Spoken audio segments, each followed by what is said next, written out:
My name is Sarah Miller. I'm 35 years old and work as an accountant. They say life is unpredictable, and that couldn't be truer for my life. 5 years ago, I had a fateful encounter at a local coffee shop. That day, my usual spot was taken, so I reluctantly sat next to a stranger.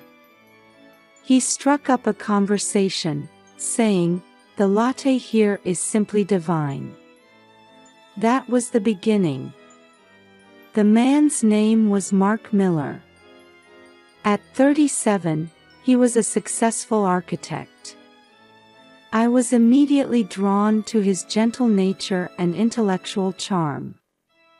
Mark proposed to me by quoting a line from a movie, "You had me at hello." It was as romantic as could be. Our wedding was small but heartwarming. Newlywed life was smooth sailing, with both our careers on track and happiness abounding. Then, in our second year of marriage, we received surprising news. I was pregnant. Mark and I were overcome with joy, tears streaming down our faces. "What a blessing to be given a new life," Mark said excitedly. Though there were anxieties during the pregnancy, Mark's support helped me through it all. Then came the long-awaited day of delivery. The labor pains were more intense than I'd imagined, but the moment Emily was born, it was all worth it. When I held her tiny hand, I vowed to protect her and make her happy. Emily's birth changed our lives dramatically. Nighttime feedings, diaper changes, sleepless nights. But every time we saw Emily's smile, all the fatigue just melted away. "Hey, Mark. Don't Emily's fingers look just like ours?" "They sure do. She'll grow up to be as beautiful as you, no doubt." With such conversations, we gradually shaped our new family dynamic. Emily's growth brought us new joys every day. Her first rollover, her first word, her first steps. Each moment felt like a small miracle, and we carefully recorded every precious milestone. "Sarah, you're an amazing mother," Mark would often say. Those words warmed my heart when I was exhausted. Little did we know that this happy event would soon bring a great trial to our family. 3 months after Emily's birth, my maternity leave was coming to an end. Should I return to work or dedicate myself to childcare? This decision would lead to unforeseen consequences that I couldn't have imagined at the time. I had a strong desire to return to work. I didn't want to give up my career as an accountant, and honestly, we needed my income. Mark's salary alone wouldn't cover the costs of raising Emily. But when I thought about Emily, my heart ached. Was it okay to leave a 3-month-old baby with someone else? Wouldn't she miss me? Such worries kept crossing my mind. After much deliberation, I discussed it with Mark. "Sarah, your work is important. We'll figure it out together," Mark said, giving me a bit of courage. In the end, I decided to return to work. However, I started with part-time, 4 days a week, instead of full-time. Fortunately, my company was understanding and accepted this proposal. But a new problem arose. We needed to find someone to take care of Emily. We couldn't find a daycare that would accept a 3-month-old baby, and hiring a babysitter was too expensive. That's when Mark made a suggestion. "What about asking my mother?" Honestly, I was hesitant at first. I didn't have a particularly close relationship with my mother-in-law, Judith. But with no other options, we decided to ask Judith. She had recently retired and had time on her hands. When we explained the situation over the phone, Judith surprisingly agreed readily. Taking care of my granddaughter. There's nothing that could make me happier, Judith said, which put me a bit at ease. However, I still felt a nagging worry. I wondered if Judith could really take proper care of Emily. Judith arrived at our house a week before I was to return to work. At 62, Judith was petite but exuded an air of authority.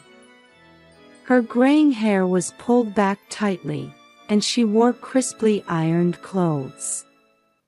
"Please take care of her, Judith," I said, to which she smiled thinly and replied, "Oh, Sarah. No need for such formalities. Call me Mom." I felt a bit uneasy at her words but decided to comply for the sake of keeping the peace. Judith immediately began inspecting every corner of the house. "This should be done this way, that should be placed there for efficiency," she kept giving instructions. She also had many opinions about our childcare methods. "You're changing diapers wrong, the feeding intervals are off, you're too soft on putting her to sleep." Each of Judith's words chipped away at my confidence. Mark would say, "Mom is experienced, she must be saying these things with good intentions," but to me, it all sounded like criticism. Still, Judith's help was essential for me to return to work. I decided to grit my teeth and bear it. The day before I returned to work, I gave Judith detailed instructions. The location of Emily's favorite stuffed animal, her preferred toys, her habits and preferences. Judith listened silently, but in the end, she said, "Don't worry, I've got this. Leave it to me." That night, I confided my worries to Mark. "Is Judith really okay? Will she take proper care of Emily?" Mark hugged my shoulders and encouraged me, "It'll be fine. Mom can be strict, but she always puts children first. Let's trust her." The next morning, I left the house with heavy steps. Looking back, I saw Judith holding Emily at the entrance. "Have a good day." "Don't worry," Judith said, which reassured me a little. However, I had no idea how the new days ahead would affect our family. After a few weeks of returning to work, I was beginning to understand more about Judith's personality and background. From conversations with Mark and Judith's casual comments, I started to see glimpses of her life story. Judith was born in the 1960s to a strict military father and a stay-at-home mother. She grew up in a rigid household environment. It was a family where suppressing emotional expression and valuing discipline were considered virtues. I realized that this background greatly influenced Judith's childcare approach. She emphasized strict schedules and didn't immediately respond to Emily's cries. "Let her cry. You mustn't spoil her," she would say. Emily also seemed to be struggling with Judith's presence. Usually not shy around people, Emily would often burst into tears in front of Judith. After a few weeks, subtle changes began to appear in Emily's behavior. She used to smile happily when she saw my face in the morning, but recently she had become expressionless. She also cried more at night and had trouble falling asleep. Noticing these changes, I became increasingly anxious and conflicted. Is something wrong with Emily? Is there a problem with Judith's childcare methods? Such questions kept crossing my mind. Even when I consulted Mark, he would only say, "Let's trust Mom."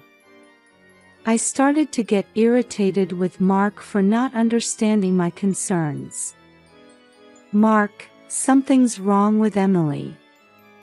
Don't you think there might be a problem with how Judith is raising her? Sarah, Mom is experienced. Don't you think you're just being oversensitive?" As we repeated such conversations, tension began to build in our marriage. One Friday evening, I returned home earlier than usual from work.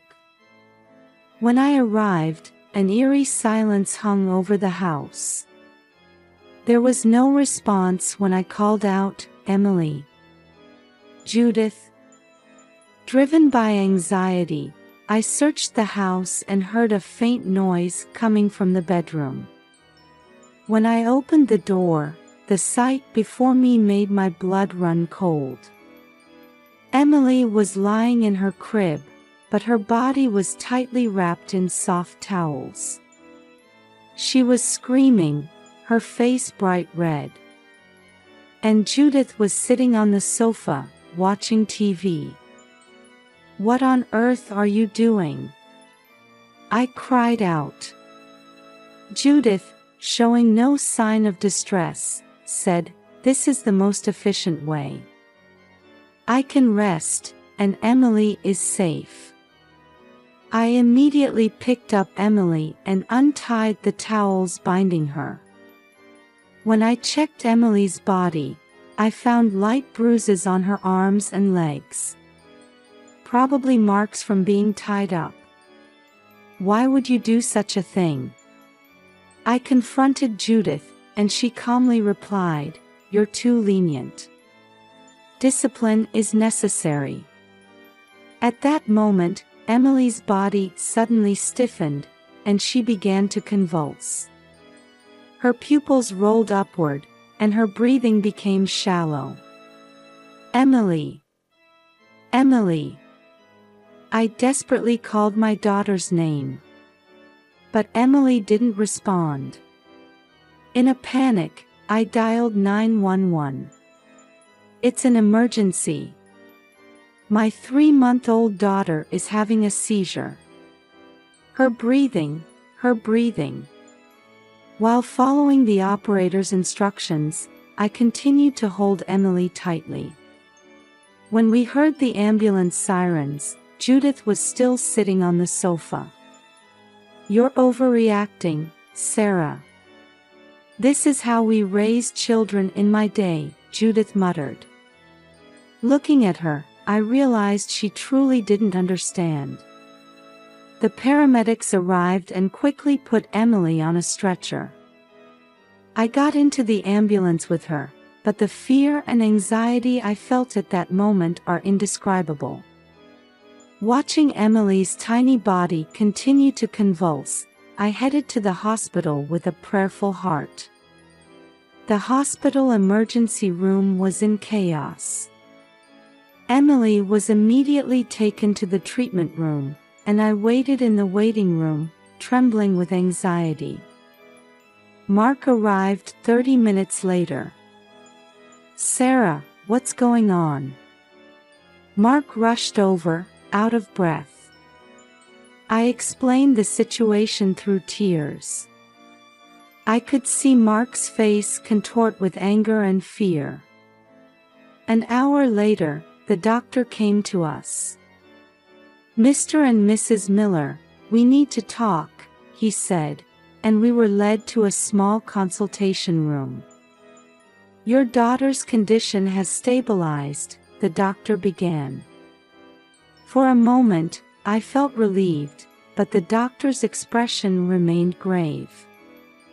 However, our detailed examination shows the possibility of serious brain damage.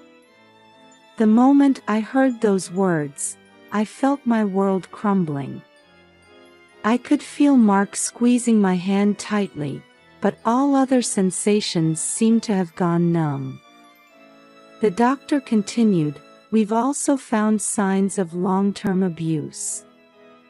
Do you have any idea about this?" We were at a loss for words.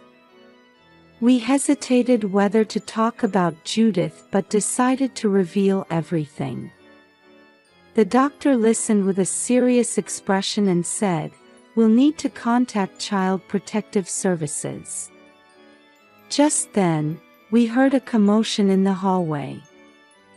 When we opened the door, we saw Judith surrounded by nurses. "I have the right to see my granddaughter," she was shouting.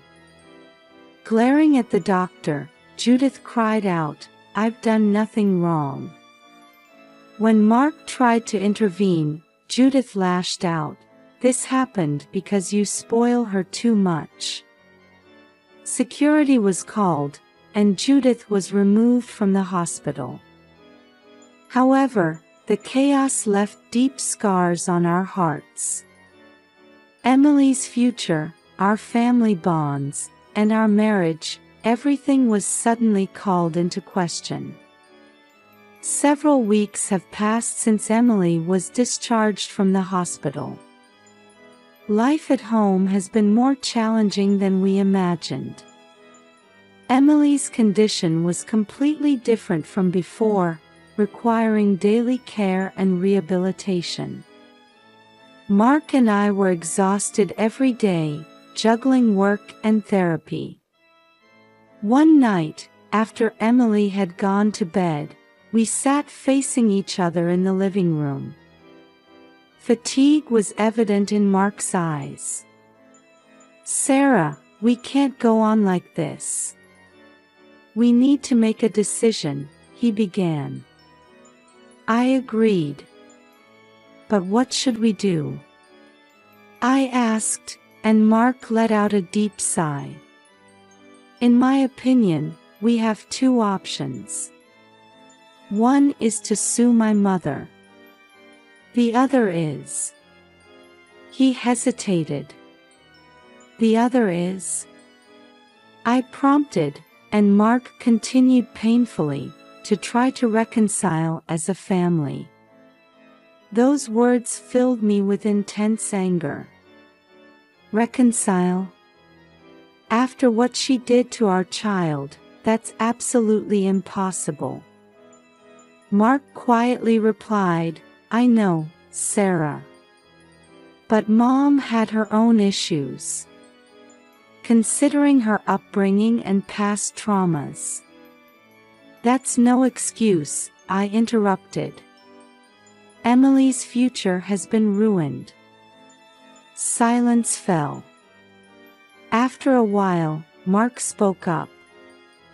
"Sarah, our relationship is in danger too. I feel like I can't handle this stress anymore."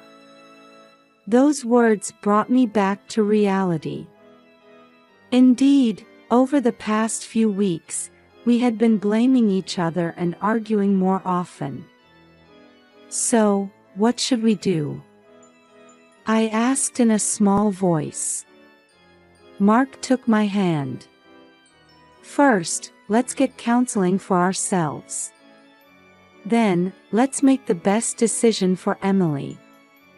Whether we take legal action or try to reconcile, let's decide together." That night, we talked for a long time.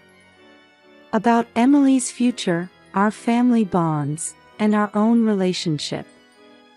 By the time the sun rose, we had finally reached a conclusion. We agreed on the point that we must prioritize Emily's future. For that, we must first become strong ourselves. A month after we started counseling, we decided to meet with a lawyer. We felt legal action was necessary to protect Emily's future and prevent similar tragedies. In the lawyer's office, we explained the whole story. The female lawyer listened intently, occasionally taking notes. When we finished explaining, she quietly began to speak. "Mr. and Mrs. Miller, this is clearly a serious case of child abuse. Legally, criminal charges are possible." At those words, Mark's face contorted. I held his hand. No matter how painful the decision, we understood it was necessary for Emily. The lawyer continued, "However, since this is also a family matter, I recommend trying mediation first. If that doesn't resolve the issue, we'll move to court proceedings." We looked at each other and nodded. "Let's start with mediation," Mark said. The following week, a family meeting including Judith was scheduled. In a tense atmosphere, Judith appeared with her lawyer. The meeting was extremely difficult. At first, Judith tried to justify her actions, but as she faced the evidence, her attitude gradually changed. "I might have been wrong," Judith muttered, and the room fell silent. After that, it was discussed that Judith would receive professional psychological counseling. Contact with Emily would only be allowed under supervision for the time being. Judith would bear part of Emily's medical expenses and future care costs, and the whole family would participate in regular therapy sessions. We reached an agreement on these points. A legal settlement was reached and approved by the court. However, this was just the beginning. Emily was receiving rehabilitation at the pediatric neurology department 3 times a week. The schedule was hectic, with speech therapy, occupational therapy, and physical therapy. Emily showed gradual progress and slowly began to speak words.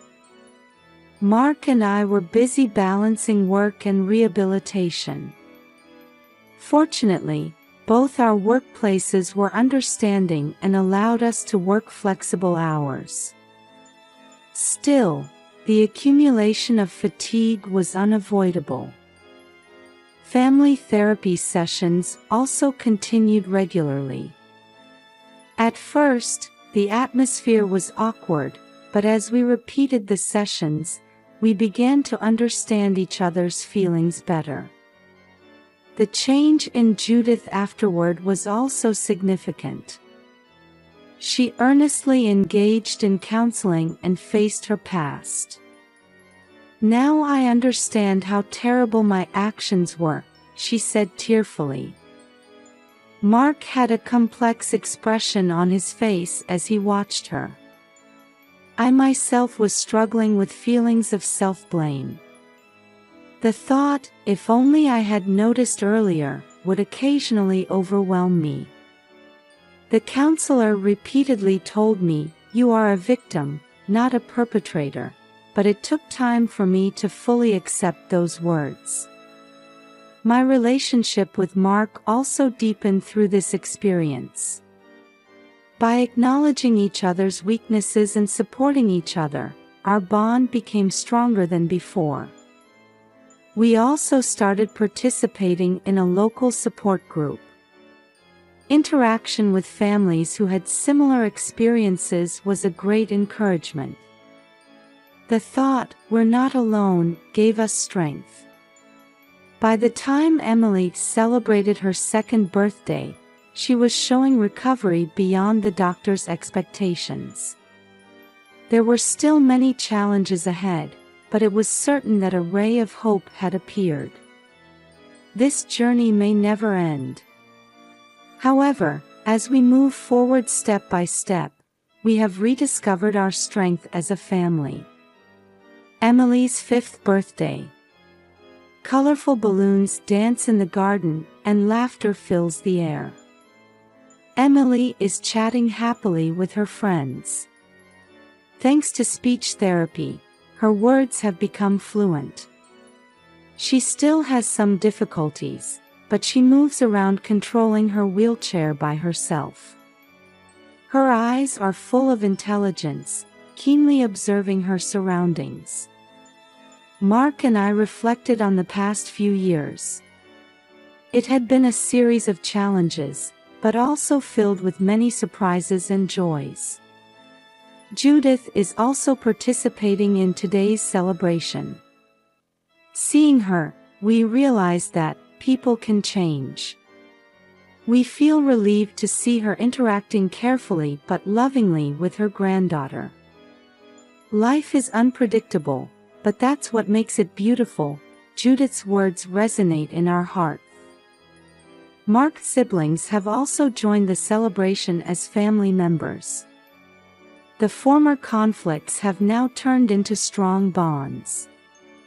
Our marital relationship has also deepened through this experience.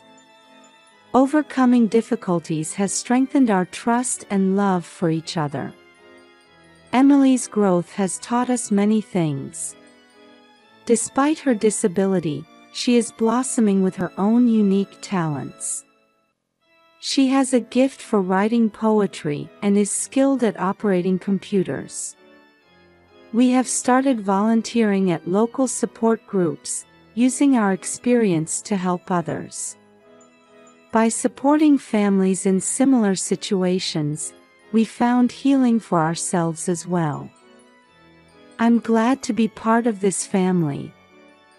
Emily whispered these words before blowing out her birthday candles. We couldn't help but tear up at her words. Indeed, our life has taken an unexpected turn. But what we've gained through this journey is immeasurable. The strength of family bonds, the power of forgiveness, and the importance of hope. These give us the strength to overcome any difficulty. The future is still uncertain. But now we have a conviction. No matter what challenges await us, this family can overcome them. Believing this, we continue to move forward. Looking at Emily's smile, I quietly made a vow. Let's cherish each